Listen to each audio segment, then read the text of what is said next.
Bonjour à tous, bon samedi.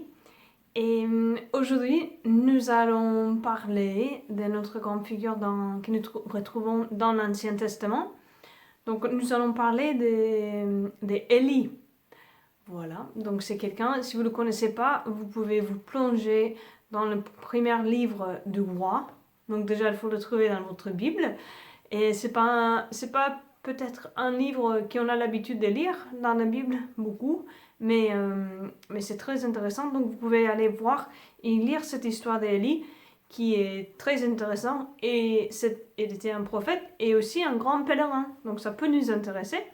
Et là où nous allons retrouver notre Élie aujourd'hui dans son histoire, donc il a prophétisé sur le peuple et ils n'étaient pas contents. Et donc ils allaient le tuer. Donc il est parti, il a fui pour sauver sa vie.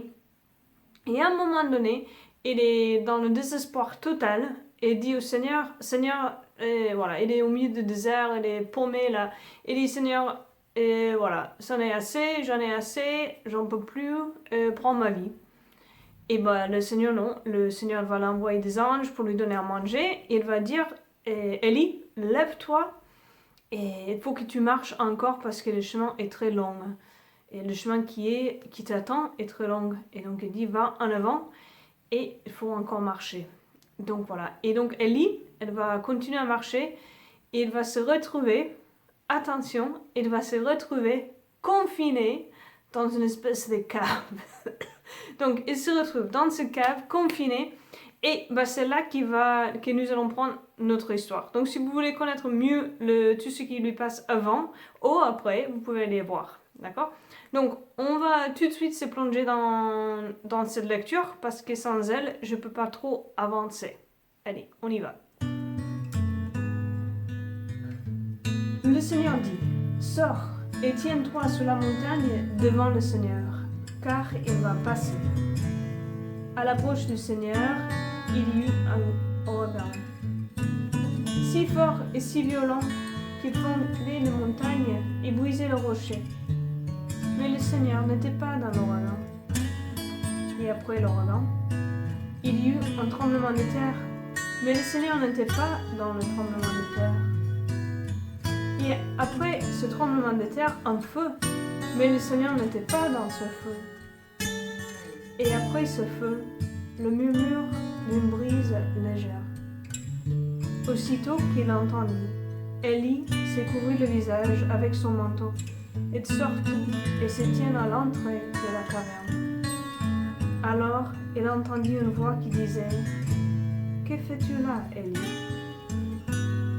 Donc voilà, vous voyez, il y a Élie, il est en quarantaine quelque part dans sa caverne, donc il ne peut pas sortir. Et d'un coup, il y a le Seigneur qui dit sors, il va entendre l'ouragan, il va voir le feu, le tremblement de terre, le feu, et il voit que le Seigneur n'est pas là. Et c'est que dans cette brise légère que Élie va entendre la voix du Seigneur. Et je pense que pour nous, ces jours-ci, ça peut nous aider beaucoup. Et après, garder ces paroles dans notre cœur, comme Marie, les garder, les conserver dans notre cœur pour notre vie et en dehors des confinements. Pourquoi?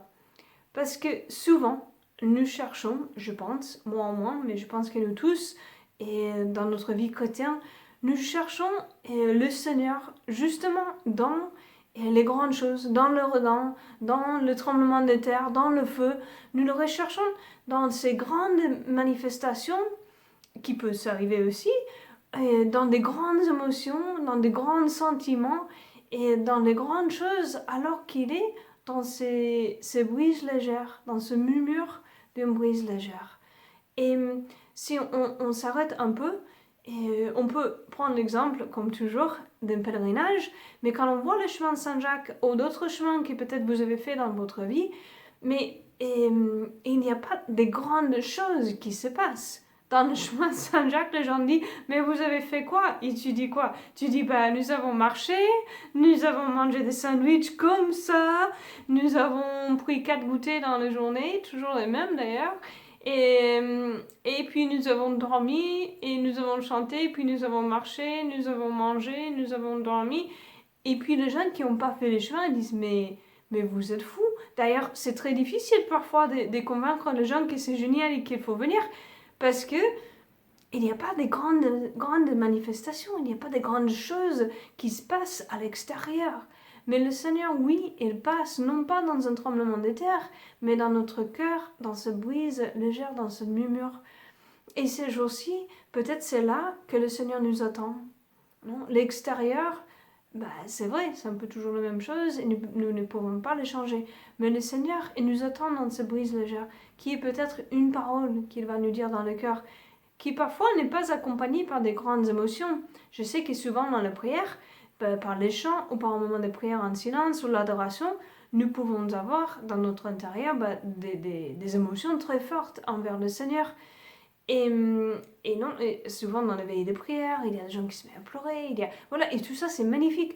Mais le Seigneur aussi, il passe par cette voix qui est très douce, non, et qui est dans ce brise légère.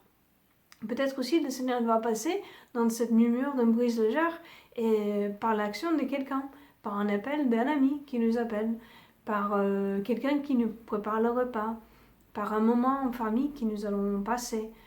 Le Seigneur aussi, il est là. Et dans notre vie, en dehors des confinements, je pense que souvent aussi, on recherche le Seigneur là aussi dans des grandes choses, dans ces grands moments et dans ces grands temps forts, non? Et dans des choses qui sont vraiment extraordinaires. Alors que le Seigneur, on le dit souvent, mais il fait de notre ordinaire extraordinaire. Il fait de nos choses, les choses qui sont ordinaires, qui sont de tous les jours, qui sont banales en quelque sorte, il fait de ces choses-là, si on le laisse, si on sort de notre caverne intérieure, on sort à l'extérieur, on peut entendre cette murmure d'une brise légère qui est sa voix. Et on peut, en ce moment-là, commencer à vivre vraiment. J'ai beaucoup pensé ces jours-ci à Andolphine Julien, qui a fait ce film, je pense que beaucoup d'entre vous, on l'a vu ensemble, non, mais Les Mistral gagnants, et qui est un peu ce film sur les enfants qui sont malades, qui ont des maladies très graves, et cependant on voit leur joie, non? Et Andolphine Julien, elle a écrit aussi un livre, si vous ne l'avez pas lu, et vous avez du temps maintenant, peut-être, ou vous voulez faire du temps, vous pouvez le lire, ça s'appelle Les 2 petits pas sous le sable, et ce livre, il est magnifique.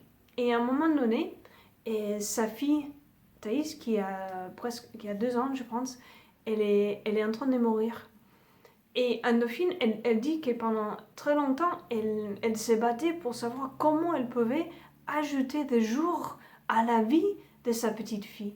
Comment elle pouvait faire pour qu'elle vivait plus longtemps. Et elle a compris que c'était impossible.